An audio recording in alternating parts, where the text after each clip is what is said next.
became a single mom 5 years ago because of domestic violence. I really had no skills besides, waiting tables. So I would work at night and my parents would help, and, we used state services to get childcare and things like that. And within probably a month of us being here, I said, there is no way. There's no way that I can maintain this. If something traumatic or unexpected happens in your life, you completely go into survival mode. Having to try to figure out how to move forward from a situation of domestic violence.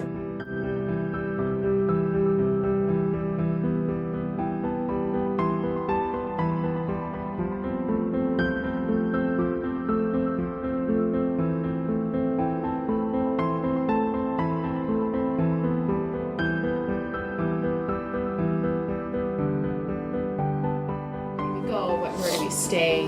We were staying at my dad's house at least a night a week, and at another friend's house a couple of nights a week, and really started couch hopping until I finished school. I really, truly am not making a wage that I can really support the kids on unless I'm working 2 jobs. We didn't have money for deposit. I didn't make enough to pay rent and cover other expenses with my salary. And so we went to Family Support Center, and they said that they could give us a case manager, but there was no real for sure thing at all. I can't tell you how stressful that time was.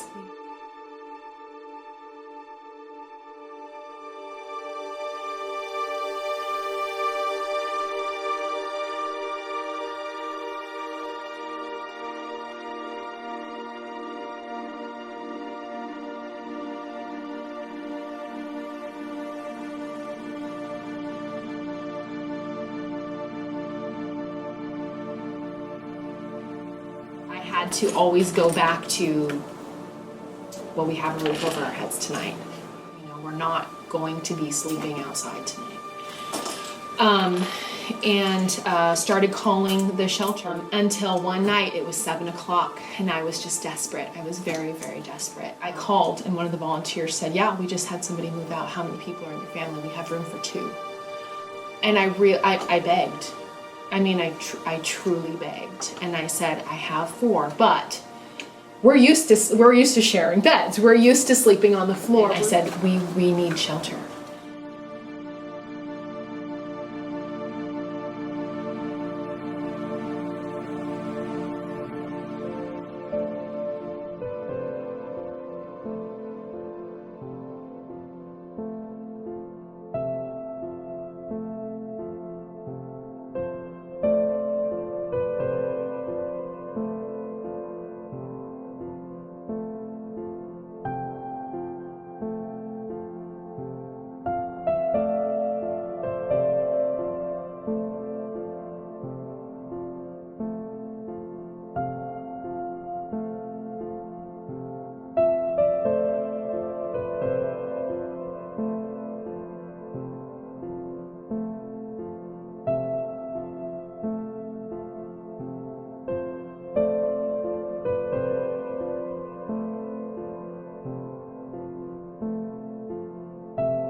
So I started working, trying to figure out what the next step is and what to do. And one of the strategies was working with a flexible landlord. And so with no job and no income, I called the old landlord that we had, and she just happened to say, yeah, I've got something right up the street.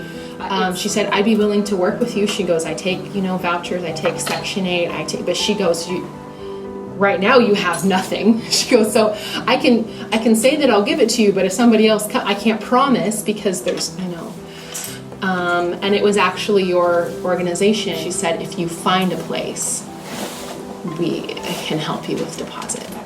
And that's really the key to what got us saying, okay, I'm going to fight for this place. I'm going to hope for this place. I'm going to say to her, yes, no matter what happens, I will figure out a way to make this happen. for us, it was more like, that's the seed. That's the first step. That was the push that we needed to say this is possible, and change is going to come.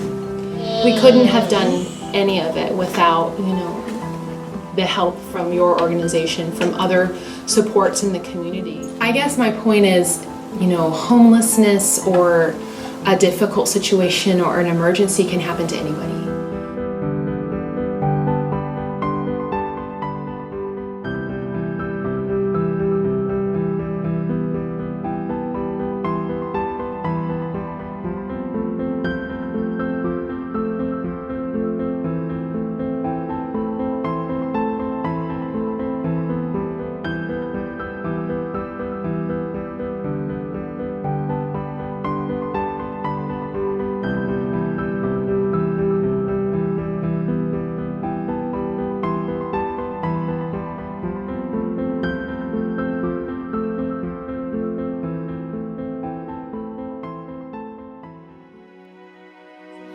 Feel, Isabel, when we were in shelter and it was so hard to wait, and then we finally got our own house?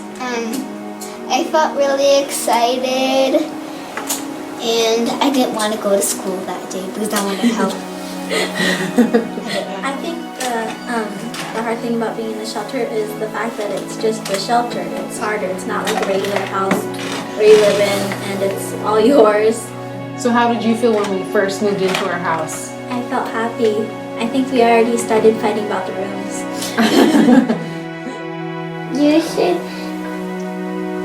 should do this because this is a family.